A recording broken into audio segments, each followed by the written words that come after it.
Destiny Rise of Iron and get the Iron Gjallarhorn. If the Fallen are working their way up the mountain, their goal is to take Vostok Observatory. What would the Fallen want in an abandoned outpost? Things better left buried. Hello, I'm Justin Haywald, and Destiny's Rise of Iron is on the horizon, and I'm talking with Eric Tay, who's played a substantial chunk of the game. Eric, how much time did you get to spend with the game recently? I got to spend about 6 hours. Unfortunately, I can't tell you all of the stuff I played, but we can go through some of the things we got to see that we're allowed to talk about. One of which is Felwinter's Peak. It's pretty cool. It's the new social space. Mm-hmm. You kind of have to fight your way there, kind of. It's like a mission that leads you to where the Lords of Iron were. So you're kind of fighting your way up to that mountain, and once you ascend to the mountain, you pretty much open up this social space where, Lord Saladin's there. We have a couple new NPCs. We have Shiro, who is an EXO who works for Cayde 6. Pretty cool guy. And also a new Cryptarch, essentially, Tira Karn. Hopefully I'm saying her name right. If I'm not, sorry, Tyra.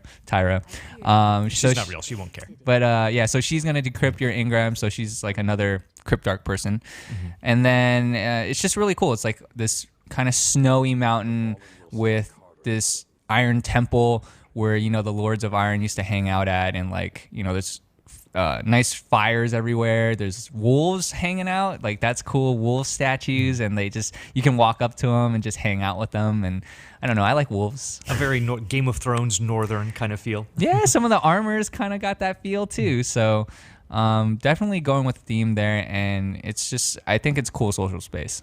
And I assume you have more vendors there who are going to be selling you new gear? So the Eververse, there's like a kind of a station that you could buy your emotes and stuff from. There's not any vendors to really buy stuff from. Shiro does give you quests. He does have a few things you can buy from him. And then I guess your bounty person's there. You have enough, but like all your faction people are still at the tower, so you're still gonna there's still reasons to go to the tower. You have to have a reason to go to the tower, so not everything's there. But Lord Saladin's in Felwinter's Peak now, so like when Iron Banner happens, you won't be going to him in the tower. He's actually in Felwinter's Peak. But we also got to check out the Plaguelands, which is the new area that kind of opens up. If you guys already downloaded the patch that came out last week, it kind of shows this new area on Earth to the right. That's like, oh, that wasn't there before. They kind of like added it. And I didn't get to spend too much time there, but it's snowy again. There's Siva everywhere, which is kind of like the new outbreak, that the whole reason you're kind of fighting. And I got to try one new patrol mission, and it's pretty cool because you ultimately, one of your teammates, or if you're just there solo, will get to pick up the flaming axe, and that thing is just like beast. It's just fun to wield. And like the R2, like the smash, it's just like you jump up, you pound the ground, and just like fire comes out. So that was pretty fun. It wasn't like anything special necessarily in terms of like what I was doing on that patrol event. It was just like slightly different. It was like, oh, you get an axe and you kill some guys, but it feels satisfying to use the axe, obviously. And the space looks really big. Unfortunately, I didn't kind of get to traverse too much of it. But within that space is the new Archon's Fortress, which is kind of like this base that's been built by the Fallen. And there's the Archon Forge, which is kind of like a new event that you can play. It's a weird kind of, or I shouldn't say weird, but it's kind of like a hybrid mashup of like a Court of Orcs and a Challenge of Elders. So for anyone that's played that, it's kind of like Horde mode-ish. So you started off with a key that you have to put into the kiosk, and there's different tiers of that, kind of like Court of Orcs. And you basically kill stuff until you get to 100%. And each time you kind of populate a like an arena, they're different. They have different kind of enemies. So one could be Shanks, one could be Servitors. Basically, you kill a bunch of stuff Horde mode style until you hit 100%. And when you hit 100%, you're going to end up having to fight like either one or two kind of like bosses. And then once you do that, you kind of finish. And then it's meant to be pretty quick. You have to kill everything within 5 minutes or you fail. And if you die and you don't get revived, you get sent up to the top, and you kind of just have to watch your teammates try to like win without you. But it's fun. It's quick. It's fun. And I was told that you will get armor rewards. It's kind of random though.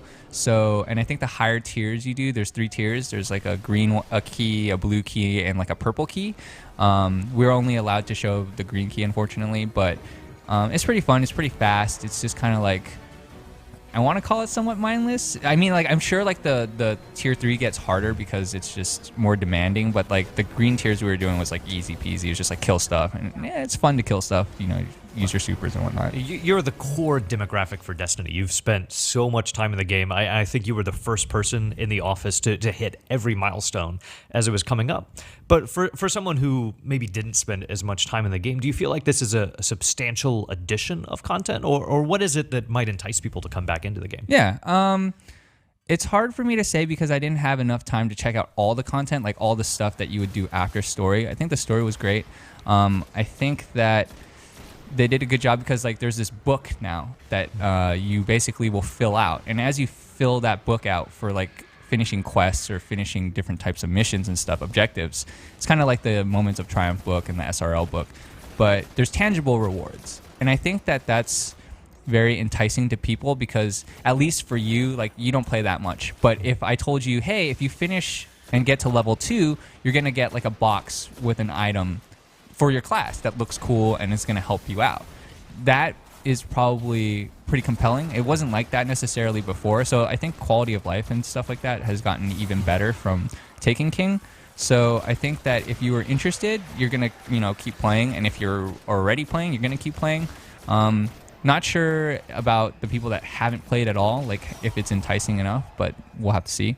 So Destiny is due out September 20th? That's correct. According to PSN, it's 2 a.m. We'll have to see. I'm pretty sure that's the time, though. If you've already played the game, this is just the expansion, it's only $30, or you can get Correct. this as part of the full package for $60, right? That's correct. And part of the $60 package, if you haven't been playing too much, or you know you have a character that you want to play now that you haven't made yet or hasn't fully leveled up, it comes with a like level 40 boost as well. I think once you boost, you're 280 light, which is about 40 to 50 less than what most people are now.